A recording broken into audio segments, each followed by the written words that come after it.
The coming Gattaca. Genetics. What can it mean? The ability to perfect the physical and mental characteristics of every unborn child. The ability of genetic engineering to choose the genes.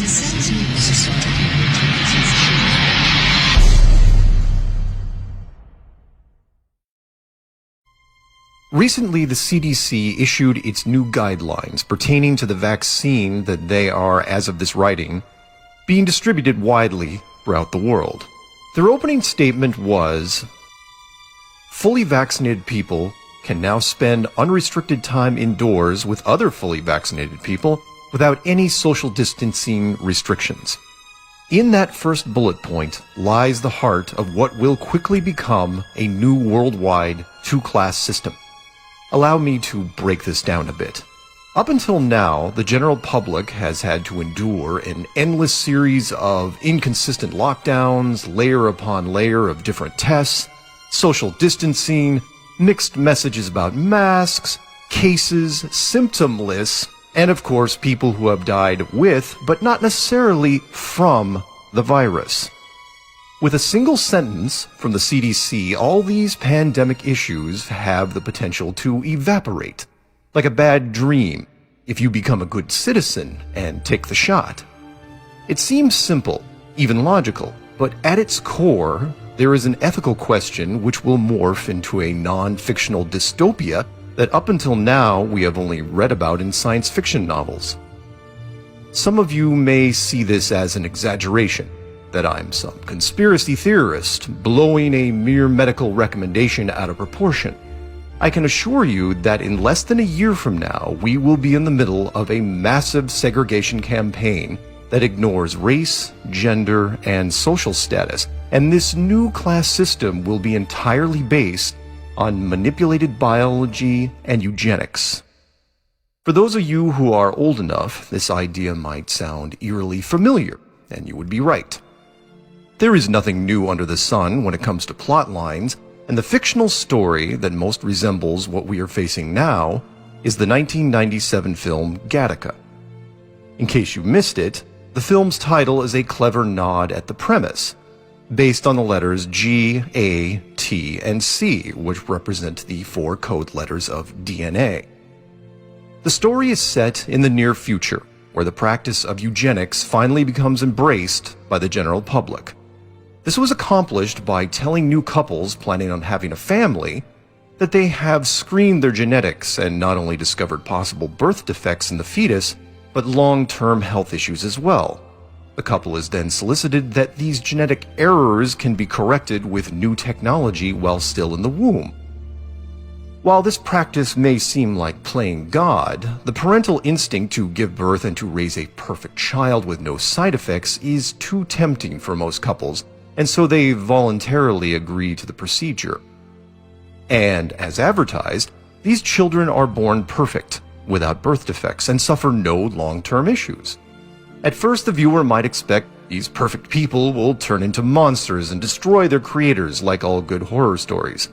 The real monster, however, is in what happens to society as this generation of genetically altered people grow into adulthood. Slowly but surely, a genetic registry database using biometrics is developed to classify and validate the enhanced people as valids. The children conceived by traditional means are more susceptible to genetic disorders. They are then labeled as invalids. In the movie, and our current reality, legal discrimination based on genetics is illegal, which is what you would expect.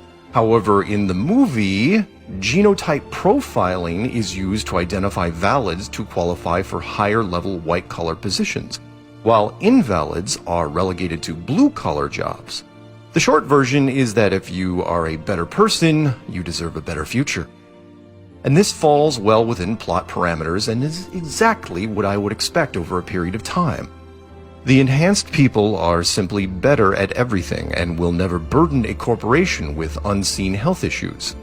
This would prompt corporations to bend the rules and introduce subtle legislation to identify the good people so that they could hire them. They are worth more after all. This slippery slope would eventually lead to where the movie begins. A couple has their first child naturally, without enhancements, and he has health issues right away and is not expected to live past the age of 30. The parents don't want to repeat this with their second child and choose the enhancement option. The second son is perfect and is favored not only by the professional world but by the family itself. The natural son, desperate to prove himself, goes to extreme lengths and creates an elaborate, valid fake identity so that he can enter the space program. I know I'm giving away some spoilers here, but to be fair, the movie is almost 25 years old. If you haven't seen it by now, I highly recommend to watch, and here's my very short summary on why.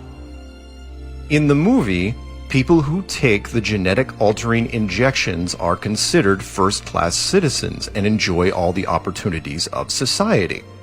Those who do not take the injections are considered second-class citizens and are restricted in almost every way. But this is just a science fiction movie several decades old. It could never happen in our current reality, right? Consider this. If we had the ability to weed out genetic disorders from unborn children and it was proven safe, would parents volunteer for the procedure? Of course they would. But of course, that is the very critical and elaborate minefield that is childbirth. We now leave the fictional world of Gattaca and arrive back here. The government has just said that vaxxed people can live their lives fully if they only spend time with other vaxxed people. And given a little time, this is exactly what they will do. Why? There is less hassle, less responsibility, less maintenance. In short, it's just easier, and that's all anyone wants to hear. Some of you have already heard the rumblings of this two-class system in your own circles. The conversations are matter-of-fact and harsh. We have taken the shot, and if you want to spend time with us, then you will have to get the shot as well. If there is a clearer example of peer pressure, I would love to hear it. Now, you might be a clever person and just lie to keep your current friends. It's true, you could keep up appearances for a while. But at some point in the near future, you will be asked to attend a gathering with them that requires proof of the vax. This is the second point I'd like to expand on. The bias that starts with friends and family becoming divided because of the injection will extend to all aspects of business and will spread quickly to everything tied to a currency system. This is because businesses have been mired in a forced financial drought for the last year and are desperate to climb back into economic recovery. These stores, arenas, and large corporations are willing to take bold steps to ensure their financial future. One of the easiest ways to accomplish this is to listen to their customer base and give the people what they want. And what their customers want is to have a safe and easy way to go about their daily lives. Social media will be watched closely, but the message that rings loudest will be, "We want to spend our money on your company, but we will spend more if you separate us from them." We did the responsible thing and were vaxxed. We are good customers, good patriots, good citizens. They are irresponsible. They are reckless. They neither care about our country or us. And that is all any large or mainstream patriotic corporation has to hear. Once the stone starts downhill, it will only pick up speed. Restaurants will allow indoor dining only to vaxxed patrons. Stores will require that you show your vaccination ID at the door. The same goes with airlines, hospitals, schools, and event centers of every kind. There will, of course, be exceptions. With a program this large, having 100% saturation is almost impossible. They will allow medical exemptions for some people who have verified issues signed off by a doctor, but even this will be conditional. You knew there was a catch, right? The only alternative to getting the shot is to be repeatedly tested, and to attend gatherings, that test will have to be negative. The rub here is that every test to date is only good for about 3 days and will have to be performed at a testing center. Those testing center locations will become fewer and fewer in number as the demand drops. This is where the annoyance factor kicks in and will wear down a number of vaccine-hesitant people. Want to go to a bar? You have to take the test within 3 days of going. How about a movie next week? Back to the center for another test. Museum with the family next month? Everyone back in for another test. This endless cycle is deliberate and diabolical. You, your spouse, and your family will constantly be aware of when your last test was. Meanwhile, your vaxxed friends have to endure none of these things and will remind you of it at every chance, if they are even still speaking to you. For those of you who thought this scenario was going to be heavy-handed, involving the government, National Guard, troops, and FEMA camps, think again. This transformation of our society will be done by your family, friends, and coworkers. The power of peer pressure can be far more effective than looking down the barrel of a gun. And it's more insidious because you're never fully prepared for it. If you want to look at more information on exactly how peer pressure works on the human mind, I highly recommend some light reading on the Ash experiment, which shows how quickly a person will go along with a group as the size of the herd grows. Yes, I use the term herd deliberately. Let's end this rant with a few small pieces of advice. Never underestimate the power of peer influence. Sticks and stones may break bones, but words can do permanent damage. To the eternal rebels, dedicated to standing their ground and who will not consent, I respect your conviction. May you find creative ways to continue the struggle. To the rest of the people, who may not know exactly what is happening around them, take note from past lessons in history and fiction. Valid, invalid. Vaxxed, non-vaxxed. The differences seem small, but the theme is the same. Segregation by any other name is just as ugly. Trust your mind, your heart, and make the decision that feels right to you.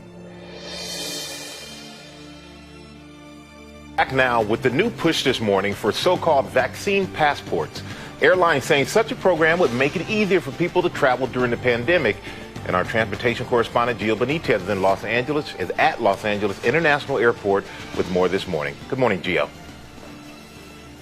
Hey, Michael, good morning. Yeah, with the CDC asking Americans not to travel just yet, the big question this morning is if vaccine passports right on your phone could help restart normal life. This morning, new calls for so-called vaccine passports. U.S. airlines asking the White House to develop federal guidance for temporary health credentials that would keep track of travelers' negative COVID tests and proof of vaccination. Instead of hanging on to little pieces of paper or complicated pieces of paper, it's really just using your phone in a way that we hope will simplify things for the government and for the passengers. So what could it do? While the airlines do not want vaccines mandated for travel, they hope the digital health pass will allow people to avoid domestic and international quarantine requirements. I know the state of Hawaii is considering just that. If you're able to show you have the test and the vaccine, they're going to eliminate the quarantine. The popular app Clear, which allows users to skip long lines at airports and event venues, announcing it'll soon start using its app to store vaccination records. The concept is a global one, the European Union considering these passes for people to move safely across the EU or abroad, China launching its own version Monday. And Israel already using vaccine passes, giving those vaccinated access to hotels, gyms, music venues, and even cruises. Royal Caribbean restarting vaccine-only cruises from Israel in May. Now, the CDC says that even those vaccinated should avoid travel right now, but many experts believe that that guidance is going to be changing sometime soon as more people get those vaccinations. Guys, back to you. All right, thank you, Gio. Rules seem to keep evolving. Thank you so much.